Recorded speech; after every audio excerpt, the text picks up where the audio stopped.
الحمد لله رب العالمين، الصلاة والسلام على سيد الأنبياء والمرسلين وعلى آله وصحبه أجمعين، أما بعد. أعوذ بالله من الشيطان الرجيم. بسم الله الرحمن الرحيم. يا أيها الناس اعبدوا ربكم الذي خلقكم والذين من قبلكم لعلكم تتقون. صدق الله مولانا العظيم. سورۃ البقرہ پر بات چل رہی تھی. سب سے پہلے اللہ رب العزت نے سورۃ البقرہ کے اندر یہ بات بتلائی تو قرآن کریم کے اندر کسی بھی طرح کوئی شک کی گنجائش نہیں ہے. پھر لوگوں کے اندر تین طبقوں کا، تین گروہوں کا تذکرہ کیا. ایک طبقہ اور ایک گروہ تو وہ ہے جو اہل ایمان کا ہے، جن کا ایمان واضح ہے، اور دوسرا طبقہ اور دوسرا گروہ وہ ہے جو اہل کفر کا ہے اور جن کا کفر واضح ہے، اور تیسرا طبقہ ان لوگوں کا ہے جو نہ ایمان والے ہیں، چونکہ ان کے منہ پر تو ایمان ہے لیکن ان کے دلوں میں ایمان نہیں ہے. تو دکھنے میں تو وہ مومن نظر آ رہے ہیں لیکن وہ اہل ایمان میں سے نہیں ہے، یعنی وہ دوغلے رویے کے لوگ ہیں، اور ان کا مقصد صرف اور صرف یہ ہے کہ وہ جن کاموں کو اہل کفر مسلمانوں کے بیچ نہیں کر سکتے، بدنظمی اور انتشار نہیں کر سکتے، تو ان کاموں کو یہ دوغلے رویے کے لوگ آسان کر دیتے ہیں. ان کے تعلق سے اللہ رب العزت نے بتایا کہ انہوں نے ہدایت کے بدلے میں گمراہی کو لے لیا، اور اب یہ کبھی ہدایت نہیں پائیں گے، اس لیے کہ حق کھلا ہوا تھا، باطل کھلا ہوا تھا، انہوں نے باطل کو اختیار کر لیا. اب اللہ رب العزت آگے کہہ رہے ہیں، عام لوگوں کو خطاب کر رہے ہیں، یا ایھا الناس. یہاں پر نہ تو ایمان والوں کو اللہ رب العزت نے خاص کیا کہ وہ لوگ جو ایمان لے آئے، نہ ان لوگوں کو خاص کیا جو اہل کفر ہیں، بلکہ عام انسانیت کے بارے میں، عام انسانوں کے بارے میں اللہ رب العزت نے کہا. الناس کا لفظ جب بولا جاتا ہے تو پوری کمیونٹی مراد ہوتی ہے، جو بھی انسان ہے وہ مراد ہوگا. اللہ رب العزت نے کہا یا ایھا الناس، اور ان سب کو اللہ رب العزت نے ایک حکم دیا، تم عبادت کرو. کس کی عبادت کرنی ہے؟ ربکم، جو تمہارا رب ہے. رب کا لفظ عربی کے اندر جو بولا جاتا ہے، اللہ رب العزت کے بہت سارے نام ہیں. خود لفظ اللہ ذات خداوندی کا ایک نام ہے، اور 99 نام مشہور ہے اللہ رب العزت کا، الرحمن الرحیم الملک القدوس. ان سب ناموں میں سے لفظ رب کو اللہ رب العزت نے خاص کیا اور کہا اعبدوا ربکم. یہ بھی ہمیں سمجھنا پڑے گا کیوں عبادت کرنی ہے اللہ رب العزت کی. لفظ رب یہ بنا ہے تربیت سے، یعنی جس نے تمہاری تربیت کی. تربیت کا ایک معنی تو وہ ہے جو ہم لیتے ہیں کہ آپ کو ٹرینڈ کیا، آپ کو یہ چیز سکھائی، آپ کو وہ چیز سکھائی، یہ بھی تربیت ہے. ایک تربیت ہے آپ کو پالا پوسا. پالنے پوسنے ماں باپ بھی پالتے پوستے ہیں، نہیں، یہ بھی ٹھیک ہے، لیکن جس آپ کو سب سے پہلے اس نے پیدا کیا، ماں کے پیٹ میں آپ کو ڈالا، اس وقت آپ کی جو ضرورت تھی اس وقت وہ ضرورت پوری کی. جب آپ ماں کے پیٹ سے باہر آئے اس وقت آپ کی جو نیڈس تھی، ان نیڈس کے مطابق آپ کی ضرورتوں کو پورا کیا. آپ دنیا میں ہوتے اور ماں باپ نہ ہوتے تو کون بچوں کو سنبھالتا؟ لیکن اللہ رب العزت نے ماں باپ کے ساتھ رکھا. جب وہ بڑے ہوئے تو جو نیڈس تھی ان نیڈس کو پورا کیا. جب تعلیم کی ضرورت پیش آئی، تعلیم کی ضرورت کا اللہ رب العزت نے نظم کیا. تو اللہ رب العزت آپ کے لیے سارے انتظامات کر رہا ہے، پیدائش سے پہلے سے اور موت کے بعد تک. یہ ہے اس کی تربیت، کیونکہ اسی نے تمہاری تربیت کی ہے، اسی نے ربوبیت، وہی ربوبیت کا حقدار ہے. اور جو اتنا بڑا محسن ہو، مکمل طور پر اس طرح سے خیال رکھے، ظاہر سی بات ہے ماں باپ بھی اس درجے کے نہیں ہیں، جب انسان ماں باپ کے درجے کو نہیں، ماں باپ کے احسان کو نہیں اتار سکتا تو اس رب کے احسان کو کیسے اتار پائے گا؟ اس لیے اللہ رب العزت نے کہا وَاعْبُدُوا رَبَّكُمْ، اس رب کی عبادت کرو جس میں ہر موقع پہ موقع کے مناسب جو نظم ہونا چاہیے وہ نظم تمہارے لیے کیا۔ سب سے پہلی چیز الذی خلقکم، تم کو پیدا کیا، کوئی تمہارا دنیا کے اندر وجود نہیں تھا، خیالوں کے اندر وجود نہیں تھا، تمہاری تخلیق کا کچھ نہیں تھے، تمہارے ہونے کا، نیز سے ہست ہونے کا وہ سبب بنا، اس نے تمہیں پیدا کیا۔ اور نہ صرف تم کو پیدا کیا، والذین من قبلکم، تمہارے جو آبا و اجداد تھے، تم سے پہلی جو نسل تھی، ان سے پہلی جو نسل تھی، اور ان سے پہلی جو نسل تھی، پوری چین بناتے چلے جائیے حضرت آدم تک، ان سب لوگوں کو پیدا کرنے والا کون ہے؟ اللہ رب العزت ہے۔ صرف یہ نہیں کہ ایک جنریشن کو اس نے پیدا کر دیا، بلکہ ابو الانسان سے اس چین کو چلایا اور وہ چین چلتی ہی تم تک پہنچی ہے۔ تو نہ صرف یہ کہ وہ تمہارا رب ہے، بلکہ وہ تمہارے آبا و اجداد کا بھی رب ہے، تمہیں بھی پیدا کیا، تمہارے آبا و اجداد کو بھی پیدا کیا۔ یہ اس کی عظمت ہے۔ جب وہ اتنا بڑا ہے تو وہ حقدار ہے اس کا کہ اس کی عبادت کی جائے۔ اور عبادت کرنے کا مقصد کیا ہے؟ کیوں عبادت کریں؟ پھر وہی بات لعلکم تتقون، تاکہ تم تقوی اختیار کر لو، یعنی تمہارے ذہن میں یہ بات بیٹھ جائے اور تمہارے دل میں اللہ رب العزت کا استحضار آ جائے کہ میرا ہر کام خدا کے لیے ہے اور مجھے ہر موقع پر وہ دیکھ رہا ہے، لہذا جس موقع پر اس کا جو حکم ہے مجھے وہ پورا کرنا ہے۔ اور نہ صرف یہ کہ اس نے تمہیں پیدا کر کے آزاد چھوڑ دیا، بلکہ الذی جعل لکم الارض فراشا، کہ اللہ رب العزت نے تمہارے دنیا میں آنے سے پہلے، تمہارے آبا و اجداد کے دنیا میں آنے سے پہلے ان کے لیے پورا ایک مینجمنٹ تیار رہا۔ کیا کہ زمین کو ان کے لیے ایک بستر کی طرح، ایک فرش کی طرح بنا دیا، اور اتنی حکمت سے بنایا کہ نہ تو زمین کو اتنا سخت بنایا کہ وہ لوہا پیتل اور تانبے کی طرح سخت ہو جائے اور آپ اپنی ضرورت اس سے پوری نہ کر سکو، موقع ملنے پر اس میں کھدائی نہ کر سکو، ایسا بھی نہیں کیا۔ اور نہ اس کو پانی کی طرح اتنا نرم بنایا کہ آپ اس کے اوپر کچھ کر ہی نہ سکو، ٹک ہی نہ سکو، بلکہ ایک مناسبت کے ساتھ اس کو سخت بنایا اور ایک مناسبت کے ساتھ اس کو نرم بنایا کہ جب تک آپ چاہیں تو اس کی سختی سے فائدہ اٹھائیں، اور جب آپ اس کو نرم کرنا چاہیں، کھودنا چاہیں تو آپ کھود لیں۔ الذی جعل لکم الارض فراشا، فرش، فراش، بستر، آپ جب چاہتے ہیں اٹھا دیتے ہیں، جب چاہتے ہیں بچھا دیتے ہیں۔ اسی طرح زمین کو اللہ رب العزت نے ایک بستر کی طرح بنایا، فراش کی طرح بنایا، آسمان کو ایک چھت کی طرح بنایا، والسماء بناء، آسمان کو چھت بنا دیا اور ایک ماڈل دے دیا آپ کو کہ یہ چھت ہے، اور ضرورت پڑنے پر وانزل من السماء ماء، اسی آسمان سے پانی کو برسایا۔ پھر کیا کرا؟ فاخرج به من الثمرات، مختلف اس کے ذریعے سے غلے پیدا کیے، وہی پانی ہے۔ انزلتم من السماء، کیا اللہ رب العزت کہتے ہیں کیا تم میں اتنی طاقت ہے کہ تم آسمان سے پانی کو اتار لو؟ بالکل نہیں ہے۔ اللہ رب العزت نے آسمان سے پانی کو اتارا، وہ پانی زمین کے اندر گیا، سیم زمین میں اور سیم پانی ہے، زمین میں گیا تو الگ الگ جگہ پر الگ الگ فصلیں، اسی پانی سے گیہوں پیدا ہو رہا ہے، اسی پانی سے چاول بن رہے ہیں، اسی پانی سے فروٹس الگ الگ بن رہے ہیں۔ اسی کو اللہ رب العزت کہتے ہیں کہ آسمان سے پانی کو اتارا اور اس کے ذریعے سے الگ الگ چیزوں کو پیدا کیا، ثمرات کو پیدا کیا۔ اور کیوں پیدا کیا؟ رزقا لکم، یعنی تمہاری موت جب تم نہیں تھے اس سے پہلے سے تمہارے لیے اللہ رب العزت ایک سیٹ اپ تیار کر رہے ہیں۔ زمین کو تمہارے لیے بنایا، آسمان کو تمہارے لیے بنایا، اور تم جب تک دنیا میں باقی رہو گے یا تمہارے بعد والے جب تک باقی رہیں گے اس وقت تک اللہ رب العزت یہ نظام چلاتے رہیں گے۔ کیوں؟ رزقا لکم، تاکہ تم بھوکے نہ رہو، تمہیں تمہارا رزق ملتا رہے، اپنے مقدر کا رزق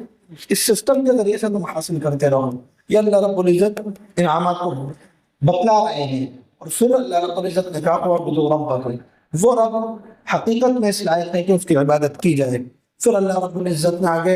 ایک بات کہی فَلَا تَجْعَلُوا لِلَّهِ أَنْدَادًا، جب سارے کام تمہارے لیے اللہ رب العزت نے کیے ہیں، سارا نظام اللہ رب العزت نے بنایا ہے، پورا سیٹ اپ اللہ رب العزت نے تیار کیا ہے، تو وہ اس چیز کو کبھی بھی برداشت نہیں کرے گا کہ تم اس کے ساتھ کسی کو شریک کرو۔ اور یہ ایک موٹی سی بات ہے کہ ایک کمپنی کے اندر ایک عہدے پر دو لوگ نہیں رہ سکتے، ایک ملک کے اندر دو پرائم منسٹر نہیں رہ سکتے، ایک اسٹیٹ کے اندر سیم ٹائم دو سی ایم نہیں رہ سکتے۔ اور چھوڑی اس چیز کو، کسی انسان کے بارے میں یہ کہہ دیا جائے کہ تمہارے دو باپ ہیں، تو یہ اس کی غیرت کا مسئلہ بن جاتا ہے، وہ اس چیز کو برداشت نہیں کر سکتا اور لڑنے مرنے پر اتار ہو جاتا ہے۔ تو اللہ رب العزت کس طرح سے برداشت کر لے گا کہ کہا جائے کہ اس دنیا کا خالق ایک نہیں دو ہیں۔ اللہ رب العزت نے قرآن میں ایک جگہ اسی چیز کو سمجھایا ہے، لو کان فیہما آلہۃ، اگر اس دنیا کے اندر کئی خدا ہوتے ہیں، لو کان فیہما آلہۃ الا اللہ، اللہ کے علاوہ، لفسدتا، تو ایک دنیا کا نظام برباد ہو جاتا ہے، آسمان و زمین کا نظام برباد ہو جاتا ہے، کیونکہ ایک وقت میں ایک چاہتا کہ ابھی دن رہے اور دوسرا چاہتا کہ ابھی رات رہے، ایک چاہتا ابھی سردی ہو اور دوسرا چاہتا ابھی گرمی ہو، ایک چاہتا ابھی بارش ہو، دوسرا چاہتا ابھی بارش نہ ہو، ابھی ہوا چلے، ایک چاہتا ٹھنڈی ہوا چلے، ایک چاہتا گرم ہوا چلے، ایک چاہتا ماں کے پیٹ کے اندر جو بچہ لڑکا بنانا ہے، دوسرا چاہتا نہیں لڑکی بنانا ہے۔ تو دنیا کا نظام کیا چلاتا ہے؟ وہ خود ہی آپس میں لڑ بیٹھتے ہیں، اور ایک معاہدہ ہے جو ہار جائے وہ خدا نہیں ہو سکتا۔ جب وہ دونوں لڑتے تو ظاہر سی بات ہے برابری پر اگر معاملہ ختم ہوتا تو یہ تو ہو نہیں سکتا، ظاہر سی بات ہے ایک جیتتا ایک ہارتا، اور جو جیتتا وہ خدا ہوتا۔ دنیا کے لوگوں نے بڑی بحث اس پر کی ہے، ایک موٹا سا لاجک ہے کہ اگر ایک سے زیادہ خدا ہوتے، ایک کمپنی کو تو ایک عہدے کے لوگ نہیں چلا سکتے، ایک ملک کو دو وزیر اعظم نہیں چلا سکتے، اسی طرح اس دنیا کے اندر کئی خدا نہیں ہو سکتے۔ اور یہ بات اللہ رب العزت نے اس معاشرے کے اندر کہی ہے جو کئی خداؤں کی پرستش کا عادی تھا کہ فَلَا تَجْعَلُوا لِلَّهِ أَنْدَادًا، جب اللہ رب العزت نے تمہارے لیے اتنا کچھ کیا ہے، اسی کی عبادت کرنی ہے تو صرف اسی کی عبادت کرنی ہے، کسی کو اس کا شریک نہیں بنانا۔ وَأَنْتُمْ تَعْلَمُونَ، اور تم اس چیز کو جانتے ہو، کیونکہ تم جن معبودوں کو بھی پوچھتے ہو وہ سارے معبود اسی کی طرف لوٹتے ہیں، اور تمہارا دل جس کی گواہی دیتا ہے کہ پرماتما ایک ہی ہے، ایشور ایک ہی ہے، چاہے پھر تم اس کے نیچے کتنے بھی ایشور بنا دو، لیکن حقیقت میں تمہارے دلوں کے اندر یہ بات بیٹھی ہوئی ہے کہ توحید تمہاری زبانوں پر جاری ہوتی ہے کہ اس دنیا کا کرتا دھرتا ایک ہی ہے۔ پھر اللہ رب العزت کہتے ہیں ان کنتم فی ریب مما نزلنا، شروع میں کہا تھا لا ریب فیہ، کتاب اللہ کے اندر کوئی شک نہیں ہے، اب یہاں پہ اللہ رب العزت نے انداز کو بدلا، چونکہ نبی کریم صلی اللہ علیہ وسلم جب دنیا کے اندر مبعوث ہوئے تو نبی کریم صلی اللہ علیہ وسلم کی بعثت سے پہلے کی زندگی الگ تھی، یعنی نبی کریم صلی اللہ علیہ وسلم نبوت سے پہلے لوگوں کے بیچ میں تو تھے، جب بھی آپ کو سچا کہا جاتا تھا، جب بھی آپ کو امانت دار کہا جاتا تھا، اور الگ الگ القابات جو اچھے القابات تھے وہ نبی کریم صلی اللہ علیہ وسلم کے تھے، لیکن نبی کریم صلی اللہ علیہ وسلم نے اس سے پہلے لوگوں کے سامنے نبوت کے اعلان کے ساتھ کوئی چیز پیش نہیں کی تھی۔ پھر جب آپ کو نبوت ملی اور اللہ رب العزت کا پیغام آیا، اس موقع پہ نبوت کے پیغام کو اللہ کے نبی صلی اللہ علیہ وسلم نے عام کیا، تو وہ لوگ اہل زبان تھے، زبان کے ماہر تھے، وہ لوگ کھڑے ہوئے اور کھڑے ہو کے نبی کریم صلی اللہ علیہ وسلم کے بارے میں مختلف باتیں کہی۔ ایک بات تو انہوں نے یہ کہی کہ بھئی محمد بھی بات کر رہے ہیں، تو یہ بات چونکہ شعر و شاعری کا دور تھا تو کسی نے کہا یہ شاعر ہے، یہ نبی جو کہہ رہے ہیں پوئٹری کر رہے ہیں، شاعری کر رہے ہیں، جیسے شاعر بات کیا کرتے ہیں۔ کسی نے کہا کہ ان کا ساہتیہ اور ادب اس لیول کا ہے کہ یہ بہت اونچی باتیں کر رہے ہیں، عام لوگوں کے سمجھ میں نہیں آ رہے۔ کسی نے کہا کہ ان کے دماغ کو کچھ ہو گیا اور یہ نعوذ باللہ مجنون اور پاگل ٹائپ ہو گئے ہیں۔ لوگوں نے الگ الگ باتیں کہنا شروع کی، تو اللہ رب العزت نے کہا ان کنتم فی ریب، یعنی تم اب بھی اس بات میں شک کر رہے ہیں کہ یہ انسان کا کلام ہے، تم یہ کہہ رہے ہو کہ یہ انسان کا کلام ہے اور تمہیں شک ہے کہ یہ خدا کا کلام نہیں ہے جیسا کہ محمد کہہ رہے ہیں، تو جو کام محمد کر سکتے ہیں وہ تم بھی کر سکتے ہو۔ اگر محمد پوئٹری کر رہے ہیں، اگر ہم کوئی کمی ہے کویتا کہہ رہے ہیں، وہ شاعری کر رہے ہیں، تو ظاہر سی بات ہے علم شاعر سیکھ کے شاعری تم بھی کر سکتے ہو۔ اگر وہ صحتی کے لیول پہ جا کے بہت اونچی اونچی باتیں کر رہے ہیں جو عام لوگوں کے سمجھ میں نہیں آ رہی، تو تم بھی اپنی صلاحیت کو ڈیولپ کر کے اس لیول کی باتیں کر سکتے ہو۔ اور اگر وہ کوئی ایسی بات کر رہے ہیں جس کا تعلق جنون سے ہے، پاگل پن سے ہے، تو تم بھی اس لیول پہ جا کے سوچ سکتے ہو۔ اللہ رب العزت نے کہا ان کنتم فی ریب، اگر تم اب بھی کسی شک میں ہو مما نزلنا، اس کتاب کی طرف سے جو ہم اتار رہے ہیں، ہم نے اتاری ہے ہمارے نبی پر، تمہارے دماغ میں یہ بات چل رہی ہے، تو اللہ رب العزت نے ایک جگہ کہا کہ 10 آیتیں اس جیسی لے آؤ، اور یہاں پر اللہ رب العزت نے کہا صرف ایک آیت اس کے جیسی بنانے کی کوشش کرو۔ یہ اتنا کھلا چیلنج تھا، اور اسی طرح یہ قرآن کا چیلنج تر و تازہ ہے، اور نہ اس وقت اس چیلنج کو کسی نے ایکسپٹ کر کے ایسا کلام پیش کیا تھا، اور نہ اس وقت ایسا کلام کوئی پیش کر سکتا ہے۔ اور یہاں پہ اللہ رب العزت نے ایک بات اور کہی، وَادْعُوا شُهَدَاءَكُمْ، چلو محمد تو اکیلے ایک بات کہہ رہے ہیں، انہوں نے تو کہہ دیا اقرأ بِاسْمِ رَبِّكَ الَّذِي خَلَقَ خَلَقَ الْإِنسَانَ مِنْ عَلَقٍ، اور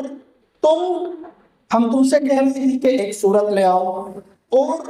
اگر تم ایک سورت نہیں لا سکتے، ہم یہ نہیں کہہ رہے کہ ذاتی طور پہ انڈیویجول طور پہ یہ کام کرو، بلکہ تم بڑے بڑے ادیبوں کو بلاؤ، بڑے بڑے جو ساہتیہ کار ہیں، جو ادیب ہیں، جو بڑے بڑے شاعر ہیں، جو زبان کے ماہر ہیں، آپ ان کو تلاش کرو اپنے سماج میں، اپنے معاشرے میں، دنیا میں، ان کو بلاؤ، اور بلا کے صرف ایک سورت قرآن کے مقابل کی اور قرآن کے برابر کی پیش کرو۔ اتنا کھل کر اللہ رب العزت نے چیلنج کیا، کیوں؟ کیونکہ قرآن کے اندر کوئی ایسی چیز تھی نہیں جس میں شک کیا جائے، کیونکہ انبیاء علیہ السلام نبی کریم صلی اللہ علیہ وسلم کے آنے کی پہلے سے خبریں دے رہے تھے کہ ایک نبی بعد میں آنے ہیں، اور نبی کریم صلی اللہ علیہ وسلم آئے تو انہوں نے اس چین کو جوڑ دیا کہ قرآن نے پہلے نبیوں کی تصدیق کی، حضرت موسیٰ کا تذکرہ آیا تو اللہ کے نبی صلی اللہ علیہ وسلم نے تصدیق کی، ان کی کتاب کا تذکرہ آیا تورات کا تو نبی کریم صلی اللہ علیہ وسلم نے تصدیق کی، عیسیٰ کا تذکرہ آیا تو اللہ کے نبی نے ان کی نبوت کی تصدیق کی، انجیل کا تذکرہ آیا اس کی تصدیق نبی کریم صلی اللہ علیہ وسلم نے کی، حضرت داؤد کا تذکرہ آیا تو حضرت داؤد کی نبوت کی تصدیق کی، ان کی کتاب زبور کا تذکرہ آیا، نبی کریم صلی اللہ علیہ وسلم نے زبور کی تصدیق کی۔ ادھر سے بھی چین جڑ رہی تھی اور ادھر سے بھی چین کو جوڑ دیا،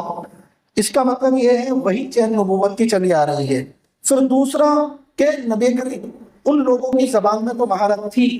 لیکن شاعر وہ کیا کرتے تھے، زبان کے وہ ماہر تھے، سمجھدار تھے، لیکن اس کے باوجود کوئی چینجز ان کے اندر نہیں آ رہے تھے۔ ان کی ان خوبیوں کے باوجود عرب کا معاشرہ جہالت کا معاشرہ بنا ہوا تھا اور ظلم و ستم بڑھ رہا تھا۔ ایسا قرآن نے ان کو کیا دیا کہ جن عرب کو کسی قابل نہیں سمجھا جاتا تھا دنیا کے اندر اور ان کو جاہل سمجھا جاتا تھا، اس قرآن کی وجہ سے اللہ رب العزت نے ان کو ایسی عزت دی ہے کہ وہ پوری دنیا کے حکمراں بننے کے قابل ہو گئے، اور بڑی بڑی حکومتیں ان کے قدموں کے اندر آنے لگی کہ نبی کریم صلی اللہ علیہ وسلم خندق کے موقع پہ خندق کھود رہے ہیں، ایک پتھر ٹوٹ نہیں رہا، جب نبی کریم صلی اللہ علیہ وسلم نے اس پہ چوٹ ماری، چنگاری نکلی، تو نبی کریم صلی اللہ علیہ وسلم نے اس عرب کی ان بدوؤں کو جن کو اس وقت جاہلوں کا معاشرہ کہا جاتا تھا کہ یہ کسی قابل لوگ نہیں ہیں، ان لوگوں کو ان کا کمپٹیٹر بتا رہے ہیں کہ تمہارے کمپٹیٹر فارس والے ہیں، اس وقت کا جو سپر پاور تھا۔ یہ کون لوگ ہیں؟ یہ بالکل ذلیل لوگ ہیں، کچھ نہیں پتا ان کو، گھنٹے اور ہتھیار اور اوزار ان کے پاس نہیں ہے، اور کیا بتلا رہے ہیں؟ ہم اس کو فضیلت کے طور پر سنتے ہیں، صاحب فارس کے بارے میں بتلایا، ہم اس کو اس نظریے سے بھی دیکھیں کہ کمپٹیٹر بتلایا کہ تمہاری مینٹلٹی اس لیول کی ہونی چاہیے کہ تم یہ دیکھو کہ اللہ کے حکم کے آگے ہمیں اہل فارس کو جھکانا ہے، اہل شام کو اللہ کے حکم کے آگے ہمیں جھکانا ہے۔ یہ قرآن کی برکت تھی اور یہ نبوت کی برکت تھی کہ وہی معاشرہ کہ جن کے پاس قبل نبوت کچھ نہیں تھا اور نبی کریم صلی اللہ علیہ وسلم کی بعثت کے بعد اتنا کچھ آ گیا کہ سیم معاشرہ تھا اور وہ چینج ہونے لگ گیا۔ تو اللہ رب العزت نے کہا یہ قرآن کی برکت تھی، اللہ نے کہا اگر تمہیں یہ لگتا ہے کہ یہ خدائی کلام نہیں ہے تو تم بلا لو جس کو بلانا ہے۔ پھر اللہ رب العزت نے آگے کہا تمہارے بس کی بات نہیں ہے، جو چاہو تم کر لو، لم تفعلوا وَلَن تَفْعَلُوا فَاتَّقُوا، جب تمہارے بس کی بات نہیں ہے، تم ہار رہے ہو اور تم ہارے ہوئے ہو اس چیز میں، تو تم ایک آگ ہے جہنم کی آگ، اس آگ سے ڈرو، چونکہ اس آگ کے اندر رب العزت ڈالے گا، وہ دو چیزوں کو ڈالے گا، ایک تو انسانوں کو ڈالے گا، چونکہ اللہ کا حکم تھا اعبدوا ربکم، اپنے رب کی عبادت کرو، وہ عبادت تم نے نہیں کی، پھر اللہ کی مخالفت میں تم کھڑے ہوئے اور تم نے امیدیں لگائی اپنے معبودان باطلہ سے اور اپنے ناخداؤں سے تم نے امیدیں لگائی کہ جو کچھ نہیں کر سکتے تھے، جو محض پتھر تھے، تو تمہاری عبرت کے لیے ان پتھروں کو بھی اللہ رب العزت جہنم میں ڈالے گا کہ جن کے ہم پرستش کر رہے تھے، جن کی پرارتھنا اور اپاسنا ہم کر رہے تھے، وہ خود ہمارے ساتھ جہنم میں پڑے ہیں۔ اعدت للکافرین، اور منکرین کے لیے اللہ رب العزت نے یہ جہنم تیار کی ہے۔ پھر اللہ رب العزت اہل ایمان کے نام بیان کرتے ہیں، وبشر الذین آمنوا وعملوا الصالحات ان لهم جنات تجری من تحتها الانہار، جو ان کے لیے بہت خوبصورت جنت ہے، اور جنت کیسی ہے کہ آپ سوچتے ہیں کہ آپ کا مکان ہو اور مکان کے آگے کوئی نہر ہو، تو اللہ رب العزت کہتے ہیں جنات تجری من تحتها الانہار، وہ ایسی جنت ہے، ایسے باغیچے ہیں، ایسے باغات ہیں کہ ہر باغیچے کے اندر وہاں پر آپ کی پرسنل نہر موجود ہوگی۔ کلما رزقوا منها من ثمرۃ رزقا، جب رزق دیا جائے گا، جو پہلے آپ کو رزق بطور رزق جو نعمت دی گئی تھی، اس سے بڑھ کر وہ نعمت دی جائے گی، قالوا هذا الذي رزقنا واتوا به متشابها، اور ملتے جلتے رزق بار بار تمہیں دیے جاتے رہیں گے، ولهم فيها ازواج مطہرہ، اور وہاں پر اللہ رب العزت اہل ایمان کا نکاح کرائیں گے ایسی پاک دامن عورتوں سے کہ جن کے اوپر کوئی کسی طرح کی تہمت نہیں ہوگی، مطہرہ، وہم فیہا خالدون، اور دنیا کی زندگی ٹیمپریری ہے لیکن آخرت کی زندگی کوئی ٹیمپریری نہیں ہوگی۔ اللہ رب العزت سمجھنے کی، عمل کرنے کی توفیق عطا فرمائے۔ آخر دعوانا الحمدللہ رب العالمین۔